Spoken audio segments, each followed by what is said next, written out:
and welcome to our special coverage of the Russian invasion of Ukraine. I'm Ladi Akiridoluale. The headlines.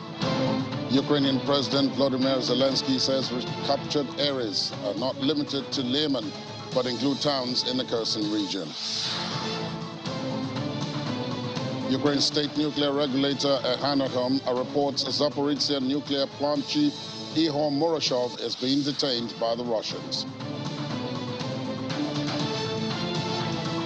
And Russian officials criticize Moscow's retreat from key Donetsk city after President Putin annexed the region.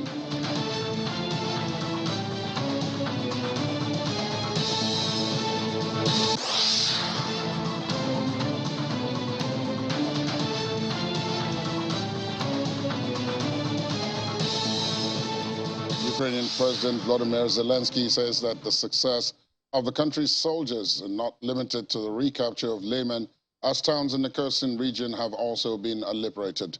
Mr. Zelensky said this in his nightly address, where he also said that the story of the liberation of Lyman in Donetsk has now become the most popular in the media, but that the successes of soldiers were not limited to that area alone. He says Ukraine's forces have also liberated the small settlements of Arkhangelsk and Mirobivka in the Kherson region. Mr. Zelensky also mentioned the two settlements when thanking the Ukrainian forces for distinguishing themselves on the front line. A retired four-star general in the U.S. Army, David Petraeus, is of the opinion that the United States and its allies would destroy Russia's troops and equipment in Ukraine if Russian President Vladimir Putin uses nuclear weapons. During an interview, Mr. Petraeus said hypothetically the United States would respond by leading a NATO collective effort that would take out every Russian conventional force. Ukraine has claimed full control of the eastern logistics hub of Lyman, its most significant battlefield gain from Russia in weeks, providing a potential staging post for further attacks to the east while heaping further pressure on the Kremlin. The stinging setback for Russian President Vladimir Putin was delivered after he proclaimed the annexation of 4 regions covering nearly a fifth of Ukraine on Friday, an area that included Lyman. Kiev and the West have condemned the proclamation as an illegitimate farce. NATO Secretary General Jens Stoltenberg said the capture of the town, where Ukrainian flags were raised over civic buildings, demonstrated that Ukraine is capable of dislodging Russian forces and showed the impact Ukraine's deployment of advanced Western weapons was having on the conflict. And President Joe Biden has warned Russia that the United States will not be intimidated by reckless threats after Vladimir Putin declared the annexation of 4 occupied regions of Ukraine. The president appeared to make a veiled threat last week to use nuclear weapons to defend those regions. He said they would, quote, forever be Russian, but Ukraine vowed to liberate them. Jens Stoltenberg, who was NATO chief, says the Russian move was the most serious escalation since the start of the war. In a speech in Moscow, the Russian leader had claimed citizens in Ukraine's eastern Donetsk and Luhansk regions, as well as in Kherson and Zaporizhzhia in the south, had voted to be with their people in their motherland. He was referring to the referendums held in the regions in recent days, but Ukraine and the West have condemned both as shams. And Russian flags were being taken down in the town of Lyman, according to footage posted by a Ukrainian official after Kiev claimed full control of the eastern logistics hub. This is Ukraine's most significant battlefield gain in weeks. It provides a potential staging post for attacks to the east while heaping further pressure on the Kremlin. Moscow's forces had captured Lyman in May and used it as a logistics and transport hub for its operations in the north of the Donetsk region. This comes after President Putin had proclaimed the annexation of the 4 regions, which is about a fifth of Ukraine, and Kiev had declared them illegal and coercive. Over the weekend, Russian forces detained the Director General of Ukraine's Zaporizhzhia nuclear power plant and whisked him away to an unknown location, reigniting fears over the facility's security. In a statement by Petraeus, head of the state-owned firm Enenergo, Ihor Murashov was arrested on his way from the nuclear facility, Europe's largest, to the town of Hanoda. He is said to have been taken out of the car with his eyes blindfolded and driven in an unknown direction. According to Mr. Kotin, his detention by Russia jeopardizes the safety of Ukraine and Europe's largest nuclear power plant. Russia has not, as of yet, commented on the arrest. Mr. Putin said he appeals to the chief of the International Atomic Energy Agency, the IAEA, Rafael Grossi, to take, quote, all possible and immediate actions to free urgently Mr. Moroshov. The IAEA said it was informed by Russian authorities that Mr. Moroshov was temporarily detained to answer some questions. And Russian officials have criticized their military leadership following the retreat of Russian forces from Liman in Donetsk, underlining concerns that Moscow could be eyeing nuclear weapons on the battlefield. A Russian lawmaker and former army commander told Soloviev Live, a digital pro-Kremlin channel, that he could not explain this, quote, surrender from a military point of view, and also that it is not clear why the situation wasn't currently assessed to strengthen the group of troops. Using the Russian name for the town of Liman, the Russian Defense Ministry said that the troops were withdrawn from the settlement of Krasnlim to more advantageous lines. The Russian state media, Russia 24, had reported that the reason for Russia's withdrawal was because, quote, the enemy used both Western-made artillery and intelligence from the North Atlantic Alliance countries. However, the retreat marks Ukraine's most significant gain since its successful counteroffensive in the northeastern Kharkiv region last month.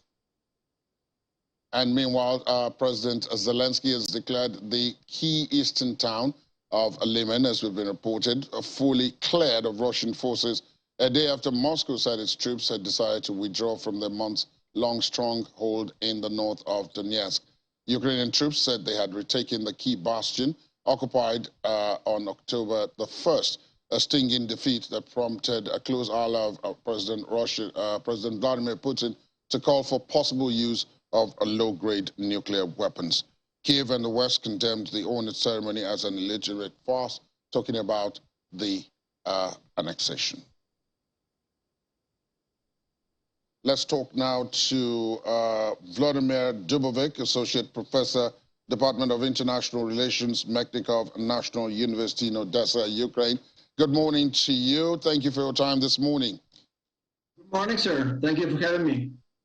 This issue of the withdrawal, let's start from there. There are those who are saying that except there is some other reason, and probably a sinister reason, Russia had no reason to step back from Liman. And some of those close to the Russian authorities are said to have described this with the view that perhaps Russia is preparing to use strategic weapons, shall we say, in that area, which is why they took their troop out of harm's way. Well, I don't think so. What kind of weapons can they use? I mean, they've been using all kinds of weapons they have their hands on in the previous weeks and months. So if they're meaning nuclear weapons, that's a different story, but that's more complicated to be used on a battlefront because you actually have Russian troops nearby and Ukrainian next to them. So I think as a nuclear weapon use, it's only an opportunity, a possibility of them being used as a last resort when Russia would be actually on the eve of complete defeat, or maybe Ukrainian troops going into Crimea or something like that. But other than this, there might not be a use of nuclear weapons. Russia is withdrawing because it's not strong enough to keep those territories. And Ukrainian troops are keeping their morale high, and they're more experienced now, really, than many of Russian troops. They're getting Western weapons. I mean, and the mood in the country is pretty good. I mean, we're liberating our land, slowly but surely. I mean, of course, the price is steep because we're losing our guys in the war, but no one is going back, and no one is paying any attention to the so-called referenda or so-called annexation from the last week, because we've been telling Russians all along, we don't care what you say, it's our land, it's Ukrainian land, so we're going to liberate it if we can. I mean, and hopefully we can. Well, you did mention there that if you can, and that was at the tail end of your sentence, and that raises what I was describing as strategic weapons. The one that is really frightening would be the nuclear weapons, which, as we know it today, as you and I are talking, have not been used yet. But it had always been on the table, at least from the Russian perspective. Right from day one, they'd said if they felt they needed to, they would go ahead and use this. You don't think that is a credible threat? I think it is a credible threat. I mean, they can use it. I mean, we shouldn't be dismissing this threat outright. I mean, we shouldn't be saying that they're not going to use it, whatever they say, it's only a bluff. No, it could not be. It could be not a bluff. I mean, but it could be bluff. A similar way as it was before the invasion, February 24th. You had Russian troops on our borders. A lot of people were saying they're getting ready to invade massively, and others were saying no, they're just blackmailing and pressuring Ukraine, and that's why intimidating Ukraine. That's why they're there. So the same thing now with nuclear weapons. It's just another stage of escalation that they need to be threatening this and threatening to go to another escalation level. And that's already quite telling because it means that everything they've done in Ukraine militarily in the recent 7 months didn't work. Or didn't work quite well as they expected. And therefore they need to clinch to this ultimate weapon that they have, the WMD, weapons of mass destruction, could be actually biological or chemical weapons as well, not just nuclear. In terms of nuclear, I think we've seen a strong response from our Western allies, including the United States, who said that will be a strong retaliation. And the talk in the town, so to speak, is that if Russia uses nuclear weapons, then American and NATO forces will actually use conventional forces against Russian targets in Ukraine.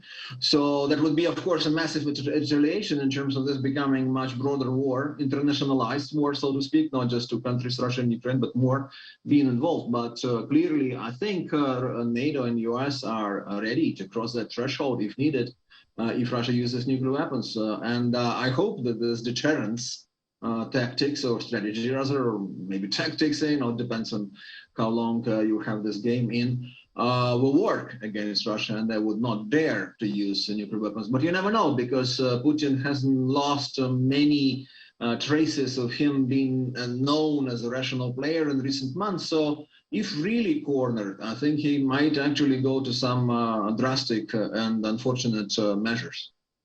This is complicated by other things that are happening. I'm happy you pointed it out towards the end of your last response that, bringing in a WMD could make this a much bigger escalation of the situation on the ground. It would not just be Russia and Ukraine anymore. A lot of other people would be drawn in physically on the ground. And then other things that are happening elsewhere that people are not quite relating to the Russia-Ukraine crisis would also be brought to bear, because the Chinese situation with Taiwan and so on would also come into the picture. A number of other smaller and smaller conflicts that have not yet assumed the escalatory level will be brought in. Now, do you have a fear that, as some said at the beginning of all this, that we might end up with World War III? Well, we might if Russia keeps pushing for it, but the alternative is dangerous as well. If you just retreat all the time and you're backing off and Russia does what it wants and you basically say, okay, fine, let them, Russians, have what they want, that's also a recipe for disaster. That's an invitation for more invasions, and that's an invitation for more takeovers, and not just against Ukraine, but maybe other countries, but Russia or other bigger countries in the world against their neighbors. So it's a delicate, very complicated situation. It's a dire dilemma, frankly, because you need to choose. Either you back off and then Russia basically takes what it wants and emboldens itself and everyone else around the globe. I mean, if Russians can do it against a weaker neighbor, we can do it too. Or you're risking the escalation. You're risking this developing, evolving into bigger conflict with more countries being involved. But we'll see. I mean, from day one, actually, from February 24th, the NATO position was that that's not our war in terms for us to fight it against the Russians on the Ukrainian side. We'll help Ukraine, but we'll not send our troops, or we will not target Russian troops. But they also always mentioned that if Russia crosses that line, then that's a really big, thin red line, or rather, broad red line, that to use nuclear weapons, then we might change our posture and we might actually be reacting or retaliating for the Russian use of nuclear weapons. But yes, it's complicated. And also all around the former Soviet Union and Eurasian space, we're already seeing implications. We're seeing them in South Caucasus, between Azerbaijan and Armenia. We're seeing some in Central Asia. I mean, they have their own roots for their conflicts there, obviously, but implications of Russian invasion too. And there'll be more of that. There'll be more of that. And of course, Sweden and Finland joining NATO, that's a direct implication. And if this war continues and drags on, this will be more of an impact on the economic situation, financial situation. As we already know, it's been a major impact on the food security around the globe. And I'm really glad, actually, that the food stuff is now being carried out of my hometown of Odessa and out of southern Ukraine to various markets around the globe. So we'll see. We'll see. It's a delicate situation. Putin doesn't want to lose. He never lost really a big fight. He wants to show himself as a macho man, as a tough man. He's coming to his 70th anniversary, and this is actually a year of 100th anniversary of Soviet Union's once creation and establishment. So he's sending all the signals that Russia is still a player to reckon with, but actually by what he did in the recent 7 months, he weakened Russia dramatically, and therefore he's now clinging for whatever means and tools he has at his disposal. Let us spend the remaining of our time talking about the point you emphasized towards the end of your sentence there, which is the economy, the financial situation that may, of course, be brought about if this drags on or it's escalated. It's been pointed out that 5.5 million tons of Ukrainian grain have been exported under the Black Sea Grain Initiative in the last 2 months. Now, that has provided relief both for those who are receiving it, but it has also provided some relief in terms of the revenue that is able to be collected by Ukraine, for which it can then use to rebuild and do other things. Now, given the current tension, because that deal was negotiated 2 months ago, on the battlefield 2 months ago, the situation was very different. And there have always been those who have asked, is this going to continue? That deal is up for renewal. What you and I have discussed now, do you think it's possible within all this tension for that deal to be renewed? Because that will have very serious implications if it doesn't get renewed. Indeed, it's a great question, and Russia's been making sounds in recent days that's not happy about the deal. They don't think it's fair. They don't think, they say, it's benefiting Russia enough. It's they also contemplate and say and speculate that most of Ukrainian grain is coming to the bigger European Western markets and not actually countries in Africa or somewhere else where people are actually in a dire need of those supplies. There is no, by the way, proof of that because, well, after all, Ukraine is trying to carry out all those goods regardless of where they're going, and many of it's contracted by international corporations. So it's not even owned by Ukraine, but of course it's still an important moment there for Ukrainian economy. I personally actually know several people who are in this agricultural business and transporting goods, and they of course were really struggling for the first several months when the blockade was in place. So I hope that Russia would still continue to honor that agreement, the grain deal, because it's actually working fine for them, because there are many sanctions that are taken off them in this specific area of economy. And they're benefiting as well. And also they're benefiting by showing themselves as reasonable players, as common sense kind of international players. If they just torpedo, quotation mark, hopefully, and not physically, the deal, well, they'll be seen as an even more reckless player. And if they contemplate some peace negotiations, and I think they do. And Putin has actually, by one hand, he's threatening Ukraine and the West. By another, he keeps talking about the peace deal. Negotiations need to sit down. If they want to do it, they'll keep the deal. And the last thing I would say is that Russia doesn't have much of leverage now to actually undermine a deal. Initially, it was based on Russian naval presence near Ukrainian coast. Right now, it's dangerous for Russian troops. They have to be there, Russian ships. They are vulnerable to Ukrainian attacks, missile attacks from ashore. So they couldn't really enforce the embargo or the blockade anymore.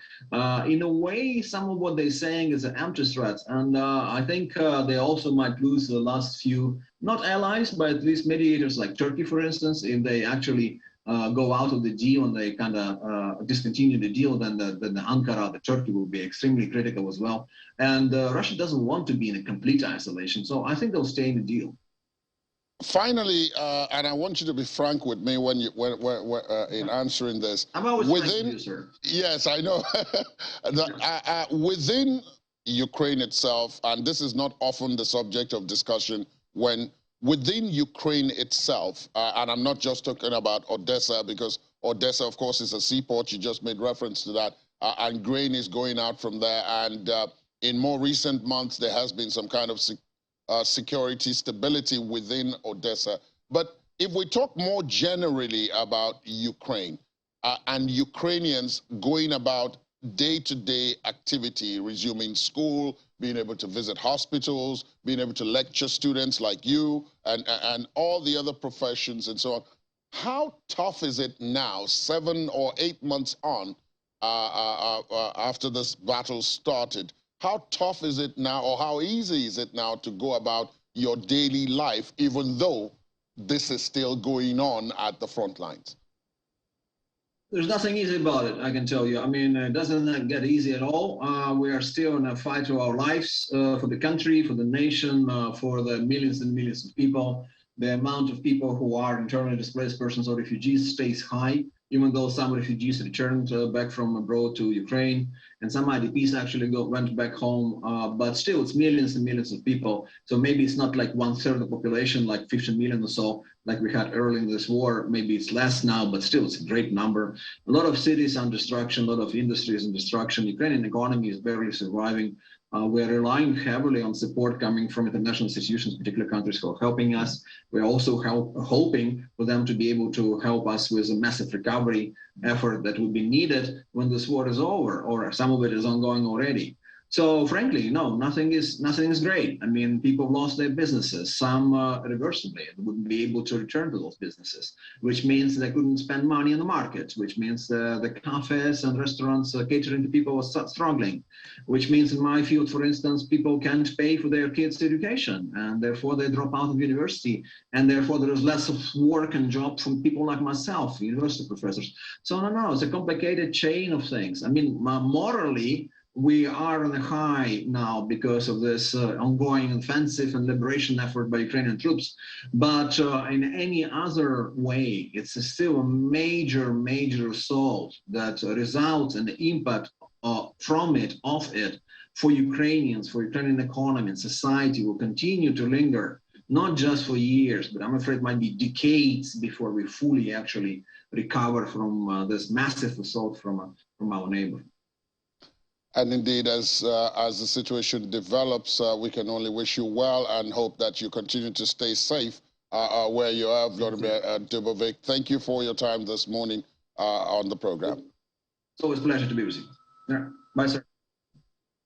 Still to come on the program, citing Russia's nuclear threat, Pope Francis begs President Putin to end, quote, the spiral of violence and death. Please stay on with us.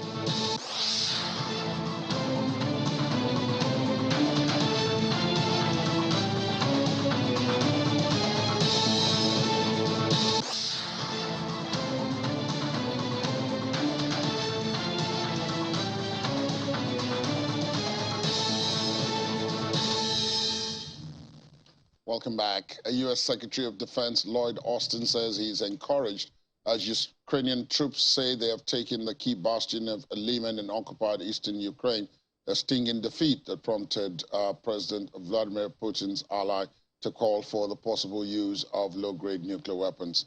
Mr. Austin said Lyman sits astride the supply lines of the Russians, and they have used those routes to push men and material down to the south and the west. The capture came just a day after Mr. Putin had proclaimed the annexation of 4 regions and placed them under Russia's nuclear umbrella at a ceremony that was condemned by Kiev and the West. The Ukrainian soldiers made a claim in a video that was recorded outside a town building at the center of Lyman and posted on social media by Krylo Tymoshenko, deputy head of President Volodymyr Zelensky's office. Issue whether or not the capture of Lyman is significant. Absolutely, it's significant. We're very encouraged by what we're seeing right now. Lyman sits astride the supply lines of the Russians, and they've used those routes to to push men and material down to the south and to the west.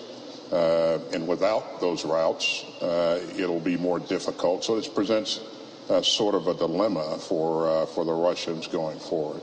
And we think the Ukrainians have done great work to get there and to begin to occupy the city. What it means in terms of potential escalation, I won't speculate on that, but what it does mean for the battlefield is that the Ukrainians continue to make progress, and they continue to present problems to the Russians that they'll have to resolve. And again, we all have to be encouraged by what we're seeing. Thousands of protesters have gathered on Berlin streets to oppose Germany's interference in the Russia-Ukraine conflict, which has led to an energy crisis, stagnant economy, and soaring prices. Protesters criticized the German government's policies towards Ukraine and urged an immediate stop to arms supply to Ukraine and sanctions on Russia. Since the outbreak of the Russia-Ukraine conflict, the EU has imposed strict sanctions on Russia, triggering an energy crisis and soaring energy prices. Protesters said this year's natural gas heating bill is at least 50% higher than last year. In another protest, people blamed NATO interference in the long-lasting conflict and appealed to the German government to stop transporting weapons to Ukraine, as well as urged a peaceful settlement. And talking about peaceful settlements, Pope Francis has made an impassioned appeal to Russian President Vladimir Putin to stop what he calls a, quote, spiral of violence and death in Ukraine, saying the crisis there was risking a nuclear escalation with uncontrollable global consequences. In an address dedicated to Ukraine and made to thousands of people in St. Peter's Square, Pope Francis also appealed to Ukrainian President Volodymyr Zelensky to be open to any serious peace proposal. L'andamento della guerra in Ucraina, cari fratelli e sorelle, buongiorno. Dear brothers and sisters, the course of the war in Ukraine has become so serious, devastating and threatening as to cause great concern. In fact, this terrible and inconceivable wound of humanity, instead of healing, continues to bleed more and more and risks spreading. I am saddened by the thousands of victims, especially among children. And what about the fact that humanity is once again faced with the atomic threat? It is absurd.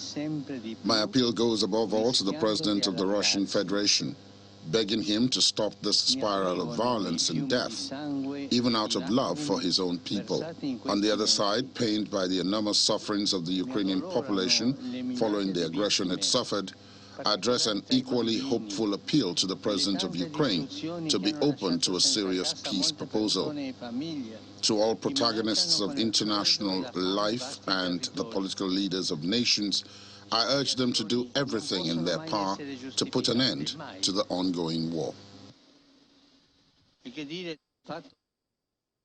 Norway's Prime Minister Jonas Gahr Støre visited the North Sea Sleipner field, a major source of gas which is piped to Europe as the country is deploying its Navy, Coast Guard and Air Force to beat off our oil and gas security.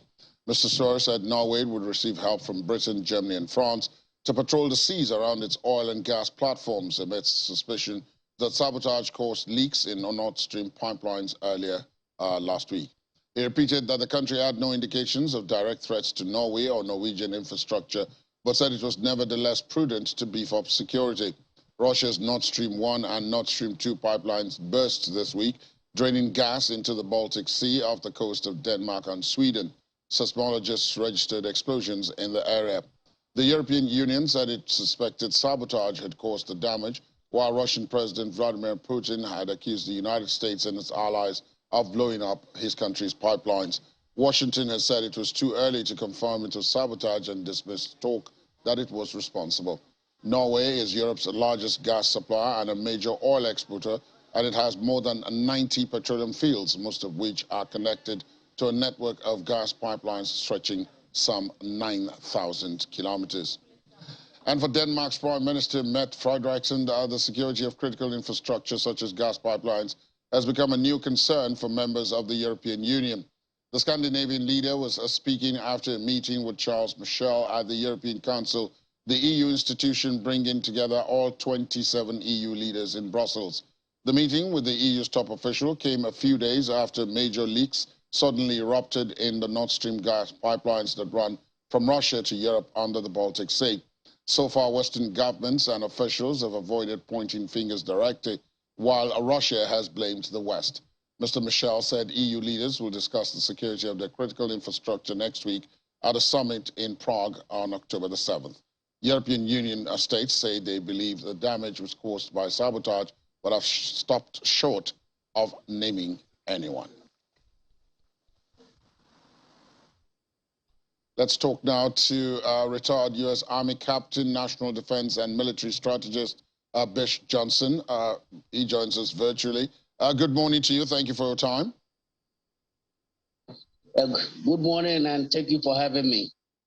Let's begin from what we've just been reporting, this pipelines energy security issue. Now, other people who are not directly involved on the battlefield are being drawn into this conflict nilly-willy.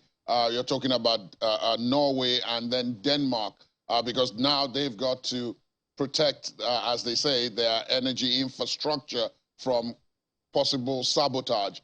So they're having to deploy troops, the Navy, the Coast Guard, and all of that in those areas. But do you think there's a strategy behind all of this in terms particularly of the two countries that are at the center, Ukraine or Russia? Is there a benefit potentially for either party to have all these other people drawn in, especially on the issue of energy prices? Well,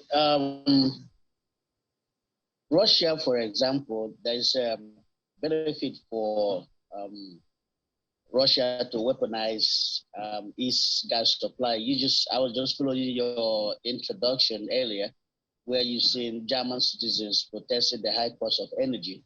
So most times, the way you win war is not just by use of military. There are other means you can use war, such as psychological, economic warfare. And on the part of Russia, there is every reason for them to weaponize their gas and create some kind of economic upheaval in Europe that leads to destabilization of European societies. So that is their interest, you know. So, but on the part of Ukraine, Ukraine do have an interest to sabotage the pipeline, but I don't think it is in their best interest to do such a thing now, being that most of their assistance and support are coming from the countries that are receiving the Russian gas. There is no reason for them to sabotage such a pipeline and cause the kind of disaffection that you saw on the street of Germany, because that would be detrimental to their own interest. But for Russia, there's every reason for them to do such a thing. Given the fact you are a soldier, and so let me now ask you this one. On the battlefield, there are those who are saying that Russia's withdrawal from areas or some areas that it only annexed a couple of days ago. It only officially and publicly annexed a couple of days ago. As I asked my previous guest, could have military strategy connotations. Do you think that is so, especially because this is coming in the immediate aftermath of an announcement that drastic measures may be needed and there is need to get troops out of harm's way? Russia fired the army general in charge of logistics in the middle of last week. The president fired him in the middle of last week. So, and there are those who are saying they're contemplating something drastic. Do you think this is potent strategy?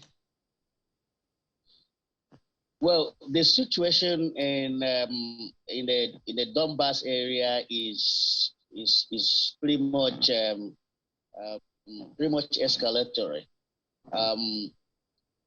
For sure, nobody knows what is going to happen next. But from every indication, what it seems to be to me is that Putin is laying a groundwork for something much more drastic and much more bigger than what we have seen.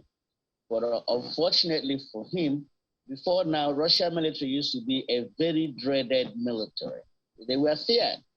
But from what has happened from February 24 to today, it appears that what the world was, the way the world perceived Russian military is not actually what the Russian military is, because of the losses that they have incurred conventionally in the battlefield. Now, what we don't know is whether Mr. Putin is going to resort to some unconventional warfare in the area.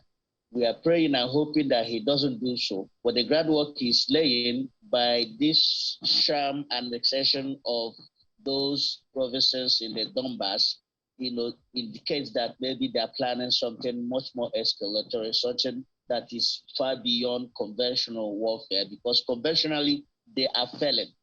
At the same time that Putin was annexing these provinces in the Donbass, the Ukrainians were taking over a place that was previously occupied by the Russians, a very strategic hub for that matter in terms of their logistics. So the situation is very tense and quite unpredictable, I might add. Let's also look at the other military strategy involved in this. Ukraine has survived largely and only because it has had international help, both in terms of money, weapons, intelligence, and all of that. So, as you point out, they need that to continue. Russia, on the other hand, has not had that much help, at least not publicly. So geostrategically, whose interest is more in creating that kind of situation where more people are drawn into the battle willy-nilly? Is it in Russia's interest or is it in Ukrainian interest? And now I'm not talking about energy supplies, I'm talking of, in fact, militarily. Well, it depends on which countries that are being drawn into this war. For example, if China or North Korea is drawn into the war, it is to the best interest of the Russians, because more than likely they are going to be their allies. China, North Korea, Iran, Syria, all those people that had previously lined up with Russia. If for any reason they are drawn into that war, is to the benefit of the Russians. But now, if the West is drawn into this war, it is to the benefit of the Ukrainians. Now we now have a much more bigger, a much more larger conflict that we had ever seen, which could be in the like of probably World War II. So, yeah, depending on who is being drawn into the war, determines who benefits from it. Given that one, I mean, and I'm following the trend of the logic that you've just explained here now, therefore, both sides have interest in creating situations of sabotage, which would then draw in depending on who. So it would be, and I'm following your logic, as I said, in the case of Ukraine, it would be to sabotage things that may be associated with the West so that the West becomes more fully involved. In the case of the Russians, it will be to draw in those who would have been its natural allies by way of acts which are not in their interest, but which it will be hiding its hands from doing. Do you think that is viable right now, where we are with the situation on the battlefield? On the part of Russia, I don't think that side is viable right now, because the Chinese have been very, very careful, not to insert themselves into this situation.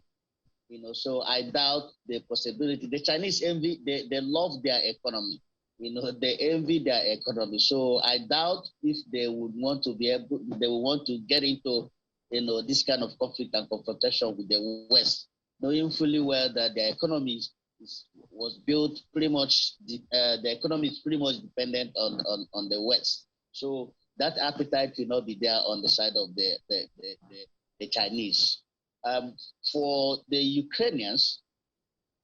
Ukrainians also have all equally been very, very careful, not to draw the West into the war.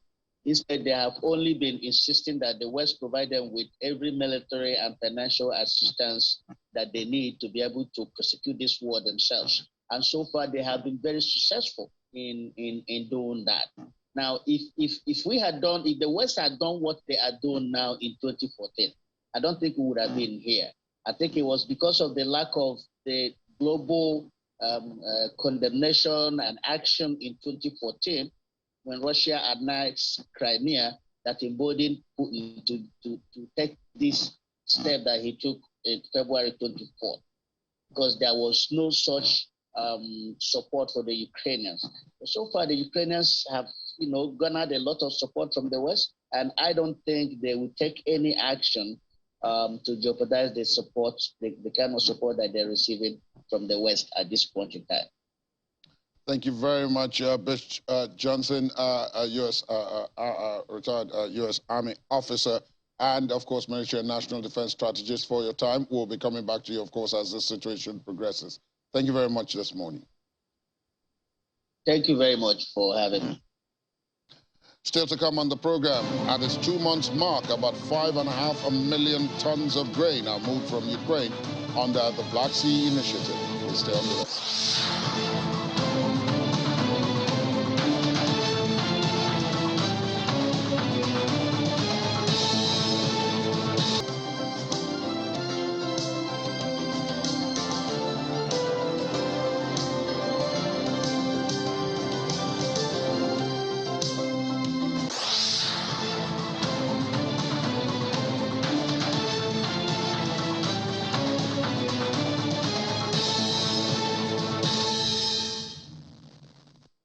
Thanks for staying tuned. Welcome back. Ini John Mekwa is here, and indeed we've been talking gas prices, energy prices, protests, and all of that. But let's start from India. Now, what we knew about India, what you told us about India before now, was that they were buying lots of Russian oil. Cheap oil. Yes, and storing. Yes. But internally, they were also making money. Yes. Now they decide they don't want to make so much. Well, maybe. Okay, so first of all, it's interesting to note that the United States and some Western countries have started talking about sanctions, secondary sanctions on India.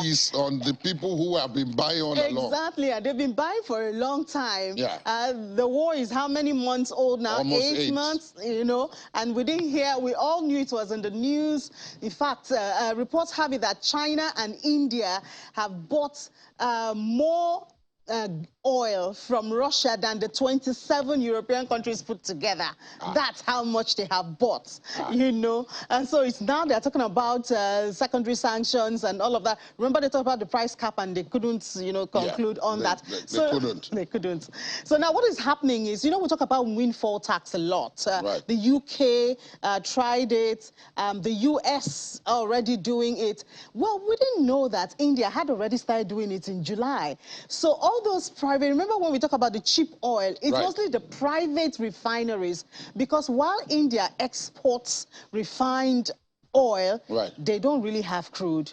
They just buy the crude from Russia and some other countries, mostly Russia at this time. And they refine it, yes, and then they now sell it out. So it's mostly the private refineries. So what the government did, and we talked about how it was difficult for the the public refiners, or, the government itself to be able to sell, how do I put it now, affordable oil to the people, because it was not their responsibility. The private refineries were getting this cheap oil and selling it expensive. Right. Yes, so they were making a lot of money. So, of course, the government decided to cash in on that and increase tax for them. That's the windfall tax. Right. But they're now saying that because the price of oil is dropping, the threat of recession is affecting demand, the lockdown in some parts of the Asian countries, so price is dropping. Last week saw it drop, for the first time in a while, to about $85. So because of that, they've decided to go down on the windfall tax and not make, the government is not making as much money as they used to. And of course, we know that that tax is supposed to touch the life of the people. It's supposed to help the government to cool the energy costs, because of course India might be buying cheap oil, but they are not covered from the increase in energy prices and food prices, which has been increasing globally. So now they want to taper a bit on that windfall tax that they have been collecting. Now, many people may not be surprised by this. Ukraine's grain exports have gone down by almost a quarter, 25%. Yeah. Actually, the actual figure is 23.6 year on year. But since Russia invaded, it is at its highest level now.